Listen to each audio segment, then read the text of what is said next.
Irmãos e irmãs, e também visitantes a nosso meio, a vida humana é uma coisa muito preciosa aos olhos de Deus. De muitas maneiras, a Bíblia está demonstrando o valor da vida humana. Às vezes, até mesmo a vida de um pecador que é culpado diante de Deus, ainda alcança a misericórdia do Senhor. Isso realmente deve estar em nossa mente quando nós lemos, por exemplo, o mandamento da palavra de Deus em Êxodo capítulo 20, versículo 13, que nos ordena: não matarás. Também devemos lembrar das palavras que o Senhor falou a Caim, depois de ter matado o seu irmão Abel, de que o sangue de Abel clamava por ele. Isso é uma figura que fala sobre a necessidade de justiça por causa do sangue inocente que contamina a terra. E quando falamos sobre o sangue inocente, não queremos dizer que são sangue de pessoas sem pecados, porque isso não acontece, todos nós somos pecadores, mas fala sobre o sangue daquele que morre inocente naquela circunstância específica. Ou seja, ele não se tornou culpado e está morrendo, levando a sua própria culpa. Mas é por causa desse zelo de Deus pela vida que o Senhor ordenou na sua palavra que aquele que matasse o seu semelhante deveria pagar com a própria vida, deveria resgatar a vida que morre inocente com o seu próprio sangue. Então, tanto o homicida intencional, mas também outros tipos de atentados injustificados contra a vida alheia deviam ser punidos com a morte. Então, de um lado nós estamos vendo o Senhor mostrando o seu apreço pela vida, e do outro lado o Senhor ensinando que a redenção de uma vida é feita com o sangue de outra vida. Então, o sangue substitui outro sangue, uma vida substitui outra vida. A Bíblia nos fornece vários exemplos disso. Em Êxodo 22, diz que se alguém matasse um ladrão que entrasse em sua casa de noite, e ele não perseguisse esse ladrão, mas ele matasse no seu próprio ambiente e ainda de noite, ele ficava sem a culpa. Por quê? Porque o ladrão, ao chegar na sua casa, e ele sem ter condição de identificar o ladrão e até de levá-lo para que recebesse a justa punição pelo roubo, ele estava protegido se ele viesse a matar aquele ladrão. Se, porém, amanhecesse o dia e na claridade ele matasse o ladrão, ele seria punido com morte.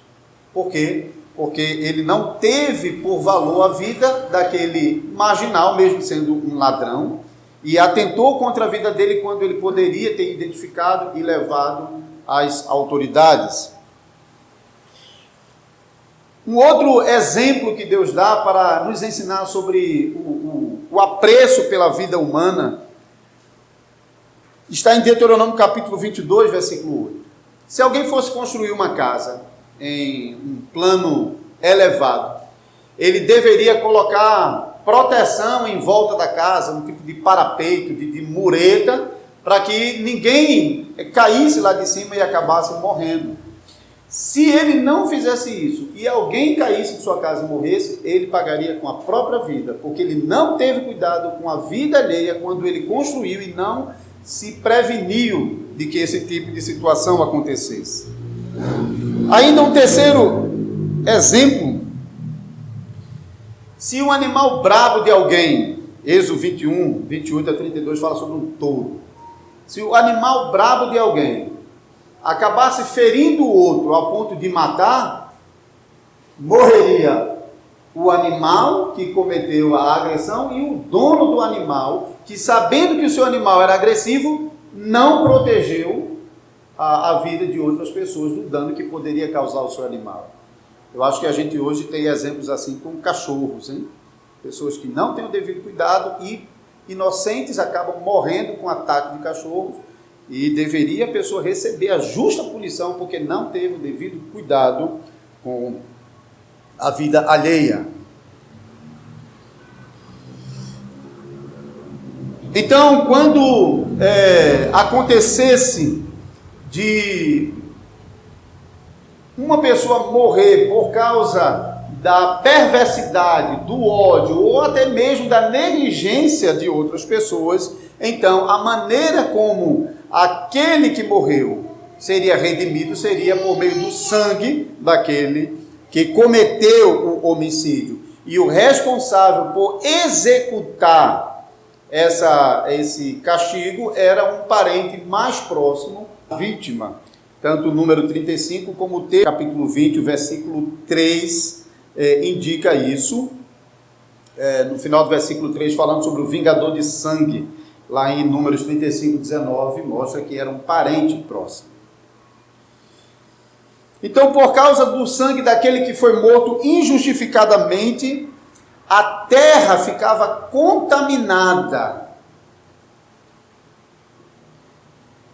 E para que a terra fosse purificada da contaminação daquele sangue, como o Senhor já havia falado lá no caso de Caim, então era necessário a morte do homicida, e assim ser redimida a terra da contaminação do sangue inocente.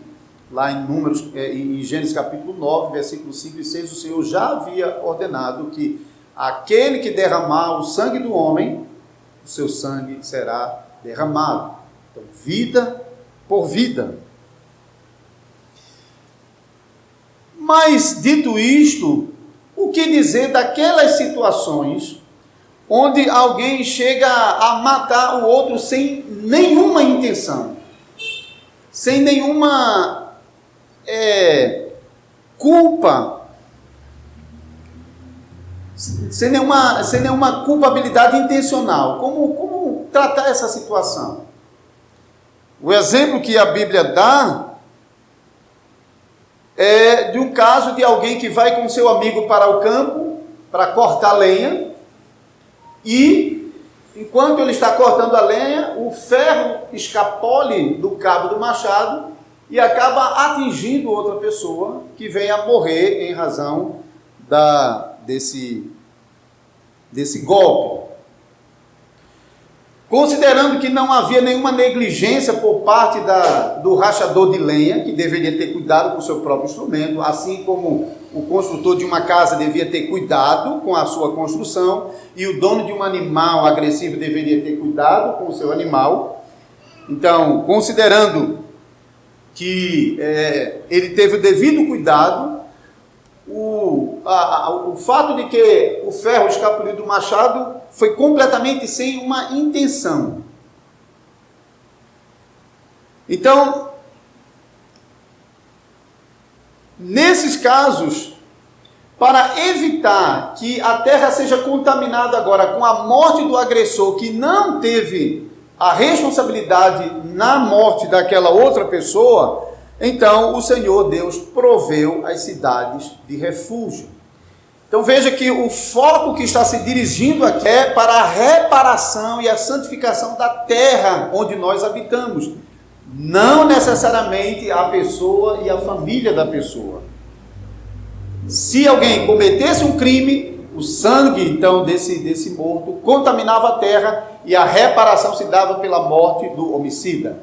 Mas agora o homicida é um inocente no sentido de que ele não teve intenção de fazer isso.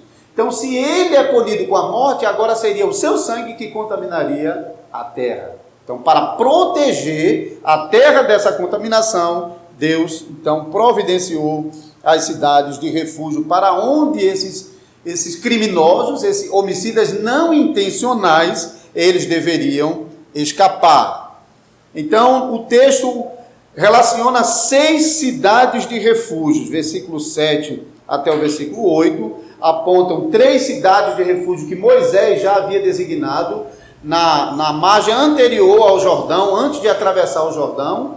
e outras 3 designadas por Josué já dentro de Canaã, quando o povo de Israel já havia entrado em Canaã. E o versículo 9 mostra que essa lei servia não apenas para os israelitas, mas também para todo estrangeiro que estivesse habitando no meio de Israel. Nós já vimos em outras pregações que as leis de Israel funcionavam também para todos aqueles que decidissem habitar no meio de Israel. Então, acontecia mais ou menos dessa maneira, vindo alguém a cometer um crime não intencional, e a gente pode pensar em circunstâncias hoje, onde um tipo de morte pode acontecer de maneira completamente acidental, sem que haja negligência por parte do autor, porque a própria Escritura considerava a possibilidade de, mesmo tendo sido acidental, mas existia a negligência por parte daquele que se tornou o autor do homicídio. Então, nesses casos, o homicida, ele deveria fugir para uma das cidades de refúgio. Se ele permanecesse fora da cidade de refúgio e fosse alcançado pelo vingador de sangue, e o vingador de sangue arrastasse para o tribunal e ele fosse condenado e morto, então o vingador de sangue não seria culpado. Porém, se eles conseguissem alcançar uma das cidades de refúgio mais próximas, e por causa disso a gente vai olhar na distribuição dessas cidades, no versículo 7 e 8, que elas estão dispostas de tal maneira que ela preenche os espaços na Palestina, todo o território de Israel, para favorecer, para que qualquer homicida não intencional pudesse escapar para uma dessas cidades e evitar o julgamento na sua própria cidade, quando o julgamento poderia estar cheio de emoção, e um julgamento com muita emoção poderia não levar em conta a não intencionalidade do homicídio que ele acidentalmente cometeu. Então ele fugiria para uma cidade de refúgio e lá então, sob a proteção dos levitas, ele teria um julgamento apropriado. O versículo 4 mostra que, chegando numa cidade de refúgio, ele falaria aos ouvidos dos sacerdotes, dos anciãos da cidade. Então, essa expressão serve para mostrar que o tratamento da situação dele era um tratamento em foro particular, foro privado. Ele tinha a oportunidade de expor para os levitas que estavam em um contexto fora do contexto emocional de sua própria terra, e poderia fazer uma avaliação da situação, uma avaliação inicial. Isso é como se fosse uma primeira instância de julgamento. E os levitas responsáveis por lidar com essa situação, eles não poderiam entregar esse homicida na mão do vingador de sangue, caso ele viesse à cidade de refúgio. No final do versículo 3, você vê essa recomendação.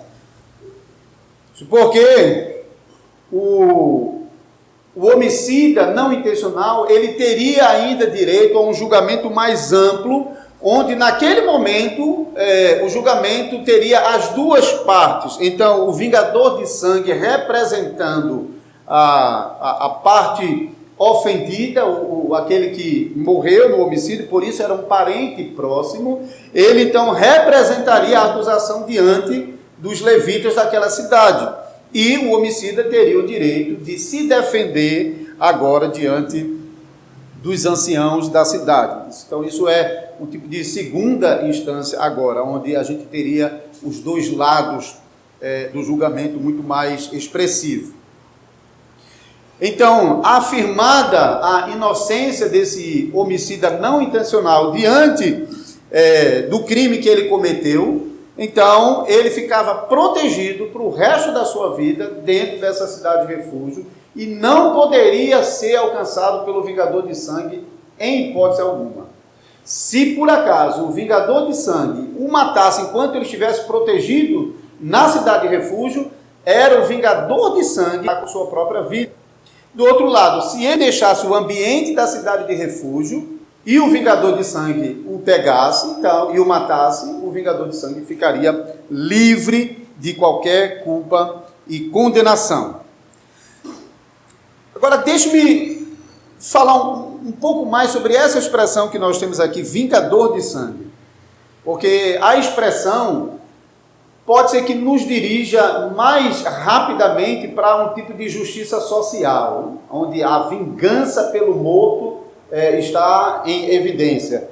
Mas essa expressão aqui diz algo um pouco diferente do que a nossa tradução em português, embora não esteja errada, mas ela pode induzir alguém a pensar numa justiça social, enquanto que o foco aqui está na justiça divina. Então, como eu já venho dizendo desde o começo, é a terra que está sendo contaminada. Não é necessariamente uma questão de matar o meu parente, mas o crime contaminou a terra. Caim, quando matou Abel, era a terra quem estava clamando, não eram seus pais.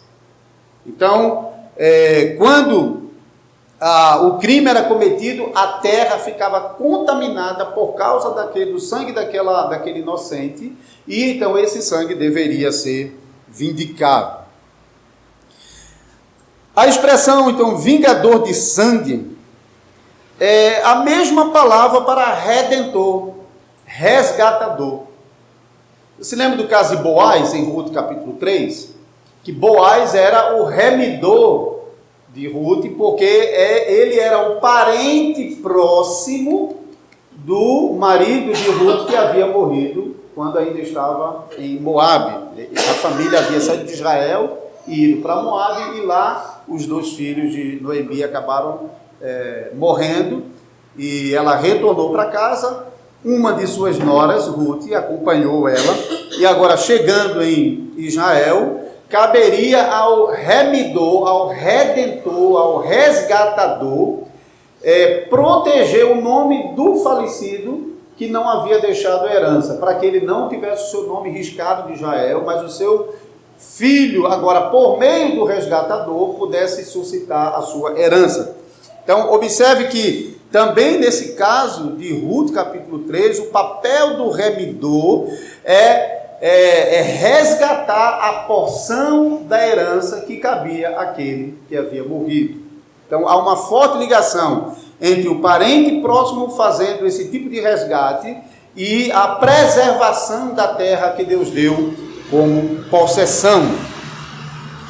Então, esse aspecto redentor do sangue é importante, porque quando esse redentor está executando o homicida culpado, o homicida intencional, ele não está promovendo vingança pessoal ou justiça social, mas ele está vindicando a terra que foi contaminada pelo sangue daquele inocente. Então, o redentor de sangue, apesar de ser um parente próximo da vítima, ele está ali como representante de Deus, para cumprir o papel de resgatador da terra que foi contaminada.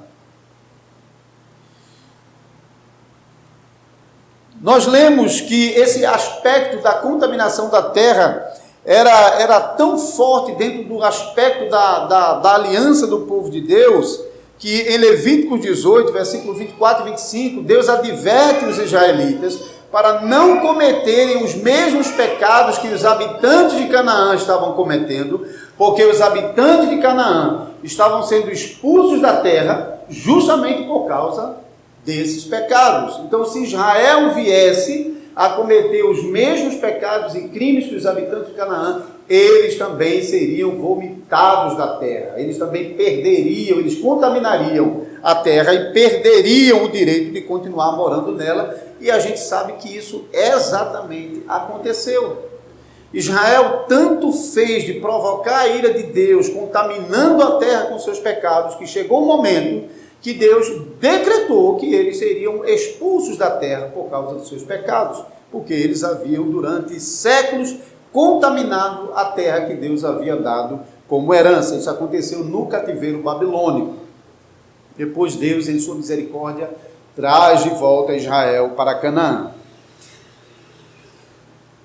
Nesse sentido, quando nós olhamos para as cidades de refúgio, nós podemos observar como as cidades de refúgio se ligam a esse papel sagrado e não o papel social. A cidade de refúgio não estavam ali meramente para cumprir um papel social, protegendo aquela vida que havia escapado por causa de ter cometido um crime não intencional. A palavra sagrado, aliás, aparece no texto no versículo 7, mas ela está escondida atrás da nossa tradução aqui. A nossa tradução diz: designaram, pois, solenemente. A palavra para solenemente aqui é sagrada. Designaram, pois, como sagradas as cidades tais. Então, essas cidades de refúgio eram tidas como cidades sagradas, porque elas não estavam meramente cumprindo o papel social, mas elas estavam cumprindo o papel sagrado de purificar a terra e evitar que a terra fosse contaminada com a morte daquele inocente, daquele que cometeu o crime sem a intenção de cometê-lo. Deus então mostra um grande apreço pela vida humana. Apesar de alguém ter morrido inocentemente naquele acidente, do outro lado há uma pessoa que não tinha a intenção, e ainda interessante porque no final do versículo 5 você tem a expressão: não o aborrecia dantes. Aqui a palavra por trás é que não o odiava antes. Então algo mais é acrescentado aqui sobre esse tipo de crime cometido sem a intenção e também sem que antes houvesse qualquer indicativo de que ele tinha ódio por aquela pessoa. Porque no julgamento, os sacerdotes poderiam avaliar se o acidente realmente fazia sentido, verificando que relação essa pessoa que cometeu o homicídio tinha com a pessoa que morreu. Então, se não houvesse nenhuma ligação de ódio anterior, então permanecia a tese de que o crime foi cometido sem a intenção.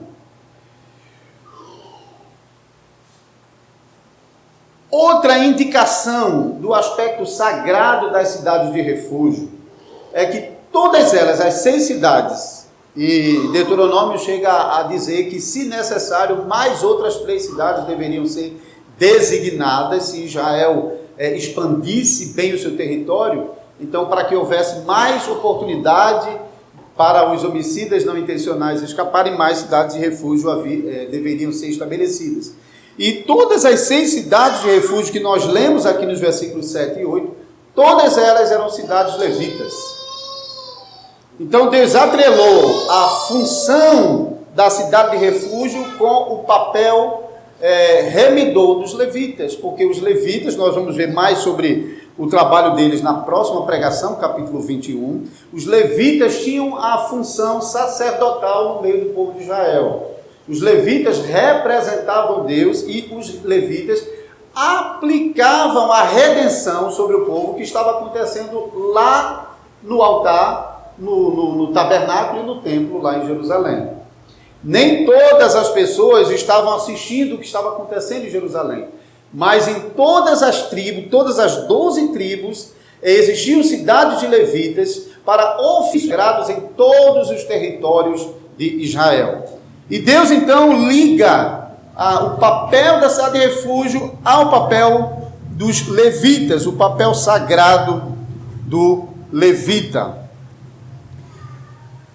Esse papel então do levita como aquele que faz a expiação dos culpados aparece nesse texto, tanto no fato de que eles eram os guardiões do altar, como no fato de que essas cidades de refúgios funcionavam sempre em regiões de levitas. A ligação com o altar se dá em Êxodo capítulo 21, versículo 14, Nós podemos ler esse versículo.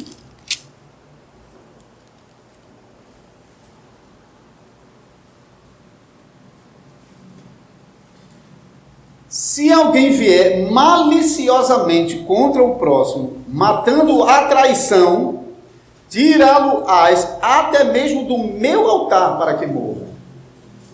Então, aqui em Êxodo, nós temos uma possibilidade de que alguém poderia entrar no santuário e se agarrar ao altar para tentar conseguir um tipo de proteção contra o crime que porventura tivesse cometido. Porém, o texto é claro que se ele era culpado, quanto mais, se ele era responsável, a sua intenção, a sua malícia naquele crime, como o versículo 14 diz, está confirmado, então, mesmo no altar ele deveria ser arrancado para receber a punição. Isso também valia para as cidades de refúgio.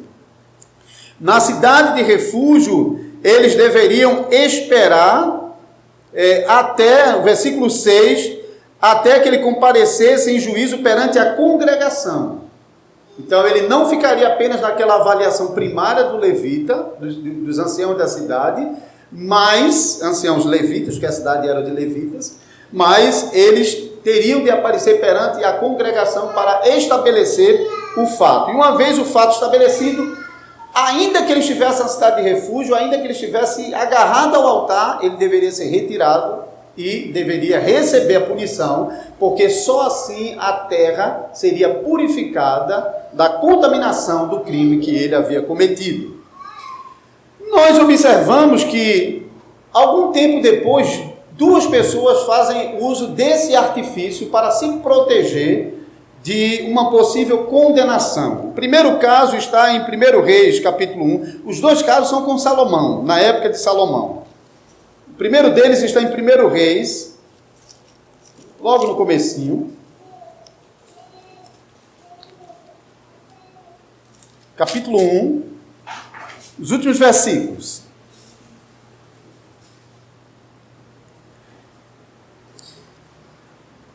Porém, Adonias, temendo a Salomão, levantou-se, foi e pegou nas pontas do altar.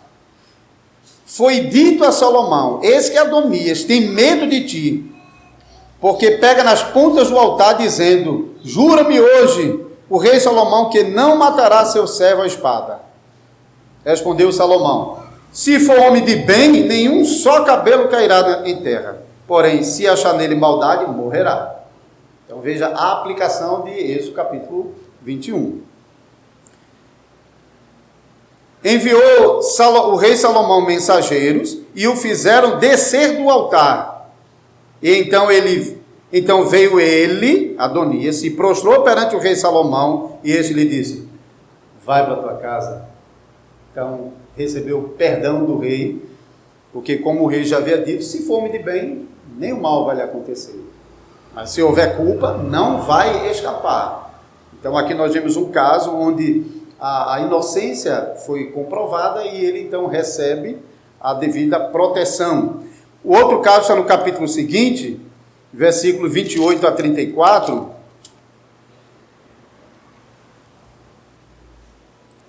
Joabe era um dos generais, ele havia matado Abner, o grande general de Davi, traiçoeiramente. E isso ficou realmente uma grande mancha no meio de Israel. E chegou a esse ponto aqui. Chegando essa notícia a Joabe, porque Joabe se tinha desviado seguindo a Adonias, ainda que esse não desviara seguindo a Absalão, tabernáculo do Senhor, e se apegou nas pontas do altar. Foi dito ao rei Salomão que Joabe havia fugido para o tabernáculo do Senhor, e eis que está junto ao altar. Enviou, pois, Salomão Benaia, filho de Joiada, dizendo: vai, arremete-o contra ele. Porque Salomão já sabia de toda a história. Foi Benaia ao tabernáculo do Senhor e disse a Joabe: assim diz o rei, sai daí. Ele respondeu: não, morrerei aqui. Benaia tornou a resposta ao rei, dizendo: assim falou Joabe, e assim me respondeu. Disse-lhe o rei: faze como ele te disse.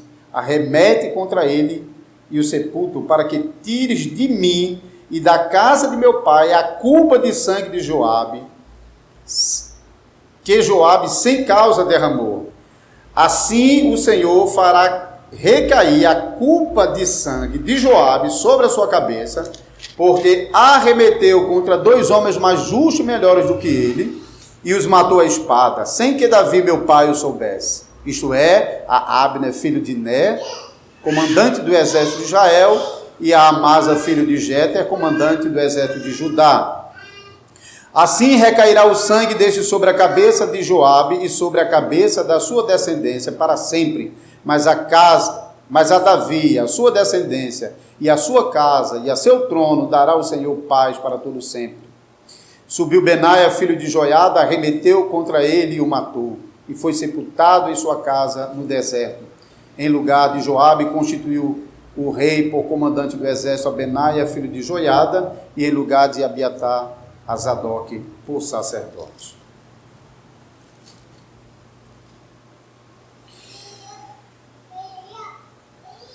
Então, quanto ao sangue do inocente que morreu agora, aconteceu um homicídio, não foi intencional.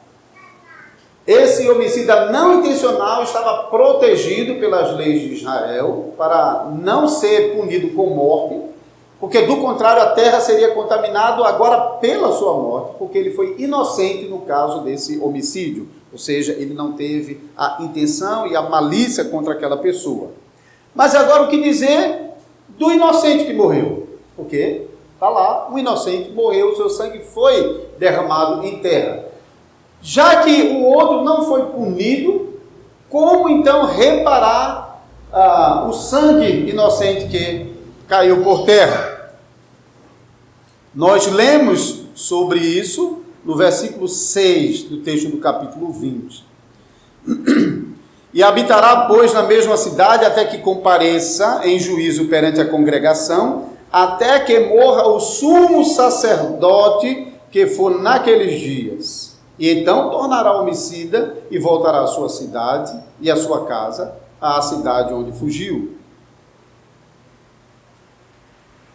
Então, a remissão do sangue daquele que morreu, nesse caso, não seria feito pelo derramamento do sangue do homicida, mas pelo sangue do sumo sacerdote daquele tempo. Por isso, ele teria que esperar, ele só poderia sair da cidade de homicídio, de refúgio, ou seja, ele só seria considerado inocente, só seria considerado livre, o caso só seria dado por encerrado, depois que o sangue daquele inocente fosse vingado, e a terra então estivesse purificado daquele sangue. E isso ficou condicionado ao sangue do sacerdote, do sumo sacerdote que oficiava naquele momento. Então, no momento que o sumo sacerdote, que era o sumo sacerdote daquele momento em que o crime aconteceu, enquanto ele estivesse vivo, o homicida, não poderia deixar a cidade de refúgio. Mas uma vez morto o sacerdote, então agora a vida do sacerdote é dada em resgate pela vida daquele homem morto. Então, assim, esse homem era declarado, então, livre, e ele poderia retornar para a sua cidade. Então, irmãos, resumindo essa passagem da Escritura, Josué capítulo 20, nós vemos que as cidades de refúgio foram providenciadas para que a terra não fosse contaminada com o sangue de inocentes e para prover justiça e misericórdia para com o homicida não intencional. A cidade de refúgio, então, fala da justiça e da misericórdia de Deus. Da justiça, porque alguém tinha que morrer para vindicar o sangue inocente que foi derramado na terra e para purificar a terra da contaminação daquele sangue inocente que foi vertido. E misericórdia, porque Deus providenciou abrigo para alguém que tinha cometido um homicídio, para um pecador que ainda que não tivesse intenção e malícia, ele havia cometido um crime. E em Gênesis capítulo 9, versículo 5, nós lemos: aquele que derramar o sangue do homem, seu sangue será derramado.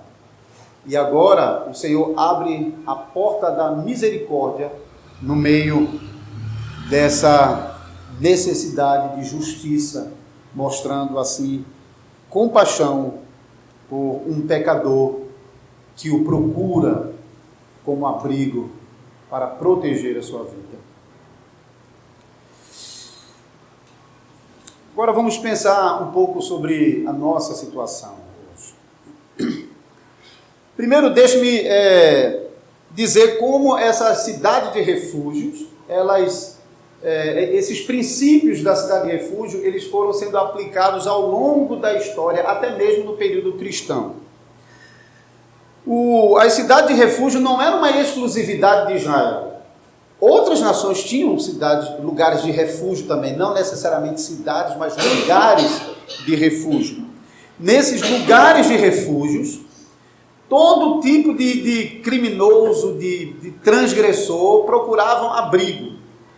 A diferença é que nesses lugares de refúgio, espalhados fora de Israel, quando um criminoso conseguia alcançar esse lugar, eles estavam protegidos ali a despeito do seu crime.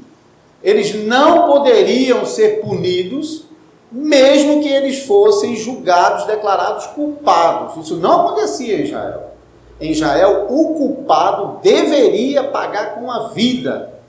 Mas nesses outros lugares de refúgio, era realmente um coito de marginais, porque todo tipo de perverso procurava se abrigar nesses lugares para se proteger dos castigos que eles sabiam eram inevitáveis. O Império Romano continuou com esse tipo de prática. E muitos lugares dentro do Império Romano, no tempo do Novo Testamento, servia desse tipo de abrigo que era para servir aos fugitivos que estavam em situação de risco e outros necessitados, mas acabava se tornando realmente coito de marginais. Um desses lugares é o conhecido templo da deusa Afrodite em Éfeso.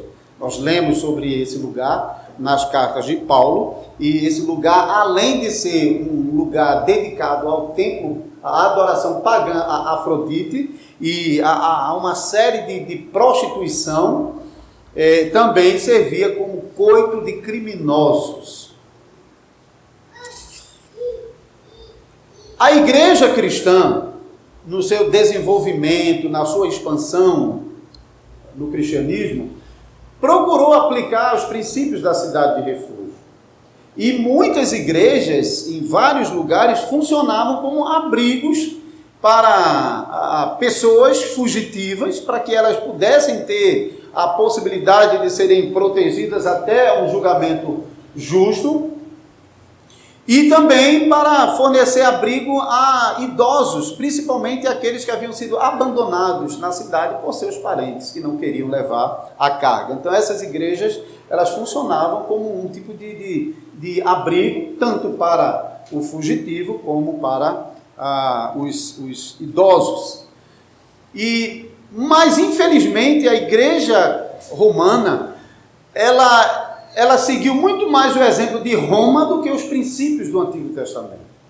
E, infelizmente, em muitas dessas igrejas, elas também se tornaram coitos de marginais, porque elas acabaram abrigando-os.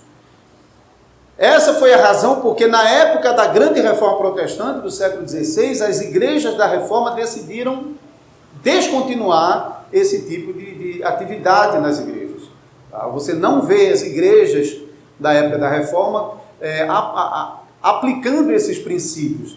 O que eles fizeram foram outras coisas, como o surgimento de orfanatos, que não tinha a ver com a proteção aos fugitivos, mas um auxílio aos desabrigados, e os primeiros hospitais que cuidavam dos doentes, especialmente aqueles de famílias que não tinham condição de cuidar, e também o surgimento das primeiras escolas para fornecer às crianças desde cedo as condições para que eles pudessem assumir futuramente as suas obrigações. Então, as igrejas da reforma, de um lado, elas descontinuam essa prática da igreja medieval, aplica outros princípios. Eu não sei se eles, ao meu ver, eles poderiam de alguma maneira ter continuado com a aplicação, porque eu acho que esse cuidado para com os fugitivos é plausível, mas nós vivemos de fato hoje em uma época onde há um sistema muito mais organizado do que foi no passado, e para proteger as pessoas em um julgamento justo. Na verdade, hoje a gente vive um momento onde até os criminosos confessos estão sendo protegidos. Mas a ideia é que hoje qualquer pessoa que cometeu um crime, ele tem muito mais chances de demonstrar a sua inocência antes de receber uma punição.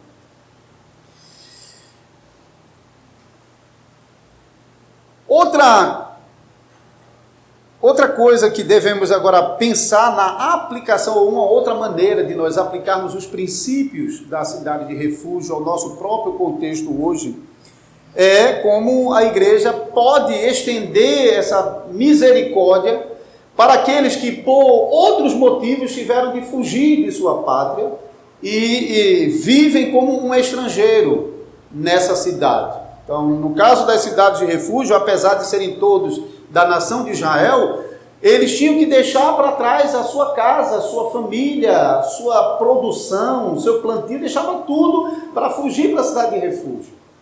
E muitas vezes isso está acontecendo dentro do nosso próprio país. Então, quando a igreja está ajudando pessoas necessitadas e abrigando esses fugitivos em situação que não seja naquela situação de crime de sangue, porque isso então a igreja deve deixar com os magistrados civis que devem fazer o julgamento, receberam a espada e a autoridade do Senhor proceder com esse tipo de julgamento. Então, nesses casos, a justiça vem primeiro. Podemos mostrar misericórdia, mas sem negar a justiça. Então, a justiça vai determinar como o processo deve seguir. Mas nós ainda devemos olhar para aquele que está em uma situação de fuga, principalmente naquelas situações onde eles são inocentes. E eu quero mencionar particularmente o caso dos venezuelanos. Os irmãos sabem, recentemente eu estive lá em Boa Vista, na conferência DOT em Boa Vista, e eu passeei, os irmãos da igreja levaram a gente para passear na cidade, eu e o pastor Jim, e a gente pôde ver de perto o que a televisão nem mostra, não. E nos primeiros dias de migração, a imprensa noticiou, mas acabou, ninguém ouve mais. Mas continuam migrando cerca de 400 a 500 pessoas todos os dias na fronteira do Brasil com a Roraima. É um número muito grande. A cidade e o estado não têm a menor condição de comportar isso, e essa situação levou a cidade à beira do caos mesmo. O governo federal, ele mantém vários programas de interiorização desses venezuelanos, ou seja, fazer com que eles não se concentrem ali em Roraima, mas eles entrem para o interior do país e se espalhem por todo o país. O governo federal tem feito isso, mas tem um homem, um empresário, que ele sozinho tem feito praticamente a mesma coisa que o governo federal tem feito com todo o seu aparato. É Carlos Wizard, o empresário dono daquela escola de língua Wizard. Ele é brasileiro e ele é da igreja Mormon. E ele está usando as suas condições, a sua posição também como missionário dentro da igreja Mormon e o auxílio de igrejas lá dos Estados Unidos para trabalhar na interiorização de muitos venezuelanos. E assim, por meio desses trabalhos, muitas famílias de venezuelanos que tiveram de abandonar as suas casas, suas famílias, sua terra, seu trabalho, seu ambiente, para se arriscar, para se aventurar no Brasil, às vezes em troca de um prato de comida.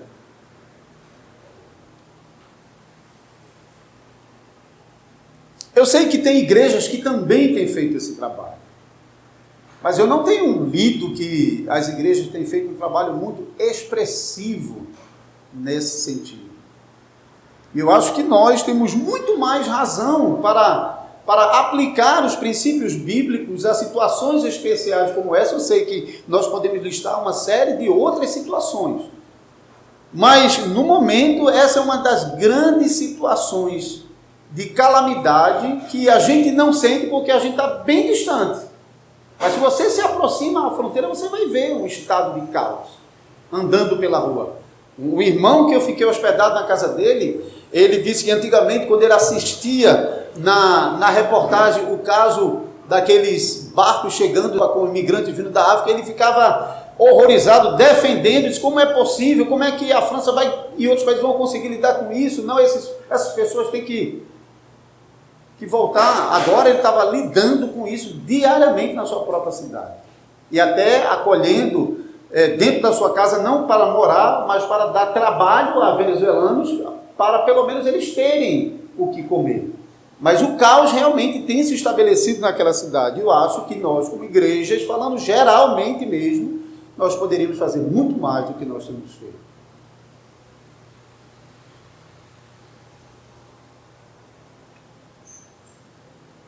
Nós temos nas cidades de refúgio um exemplo claro do zelo de Deus pela vida humana. Como eu disse, não era que eram pessoas inocentes, eles podiam ter suas culpas, eram pecadores, mas não naquele quesito. Naquele quesito ele era inocente. E muitas dessas pessoas que estão fugindo, elas não estão fugindo porque cometeram um crime e deveriam pagar por ela, porque nesse caso elas deveriam ser extraditadas, deportadas e entregues para a justiça venezuelana para serem julgadas. Mas não é esse o caso. Eles estão sendo perseguidos por causa da tirania de governos, apoiada até mesmo pelas Forças Armadas. Nós não devemos desprezar isso. Eu fiz um cálculo simples. Uma igreja poderia facilmente receber uma família de venezuelano e com um custo de R$1.000 mensais, eles conseguiriam dar um lugar simples para essa família que lá estão morando na rua. Eles estendem lona, qualquer marquise, está vendo aquelas marquises ali? Pronto, lá as pessoas, o que as casas estão fazendo? Estão arrancando aquelas marquises ali. Porque se deixar, eles estendem uma lona e viram um abrigo na porta da sua casa. A cidade está feia. As casas vazias, eles derrubam o teto. Porque se o telhado ficar, eles entram. Dá para entender a necessidade deles. Mas também dá para entender por que as pessoas estão mudando sua própria rotina. Então, uma família simples, uma família pequena de venezuelano, com um valor muito pequeno, uma igreja poderia. Isso soluciona o problema? Não. Mas se todas as igrejas fizessem um pouco mais, com certeza, esses venezuelanos, eles poderiam ter uma valorização muito maior da sua vida do que eles estão tendo nesse momento. Com esse dinheiro, poderia alugar um lugar pequeno mesmo, simples, e dar a essas pessoas a condição para eles trabalharem. Nós estamos numa terra onde você pega um cacho de isopor com água mineral, um saco de pipoca do outro lado e volta a comida, e é tudo que eles querem. As igrejas reformadas estão em contato com as igrejas reformadas na Venezuela e facilmente essas igrejas lá poderiam mediar a vinda de uma família venezuelana aqui para a nossa cidade. Talvez a gente seja tão pequeno que mesmo querendo a gente não seja capaz de fazer isso hoje. Mas isso deve ser motivo da nossa oração.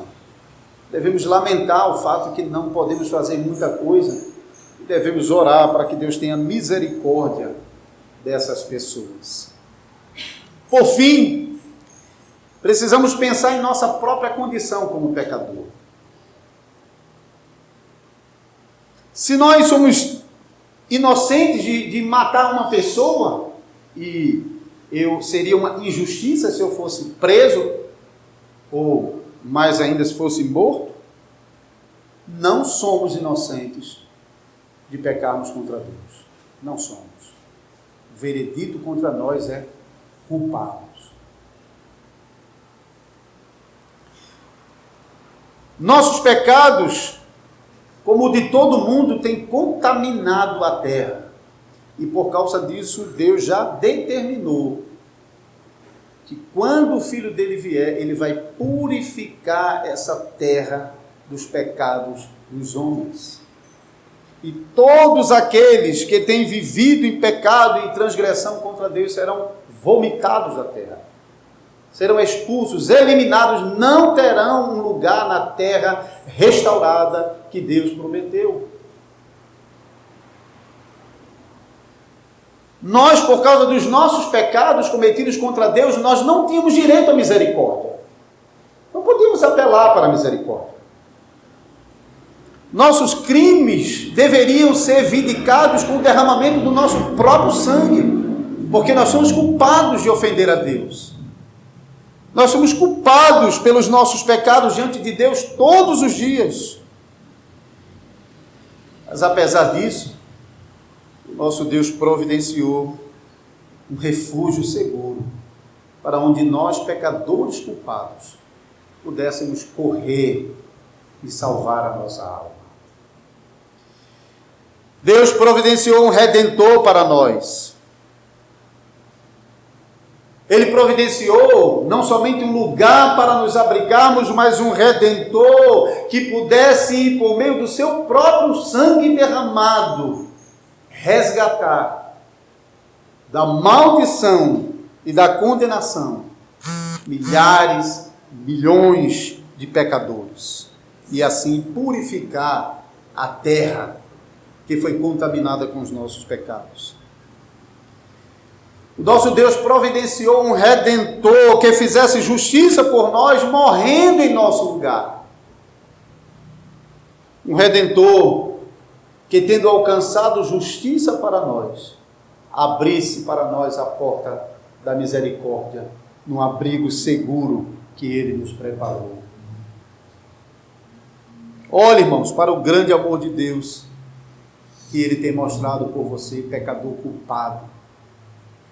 Como Ele tem abrigado você no meio do seu povo. Como Ele providenciou para você um redentor que derramasse o seu próprio sangue no seu lugar. Veja como Deus mostrou apreço por sua vida. Então, em nome de Jesus Cristo, mostre a mesma compaixão pelas vidas das pessoas que estão ao seu redor. Amém.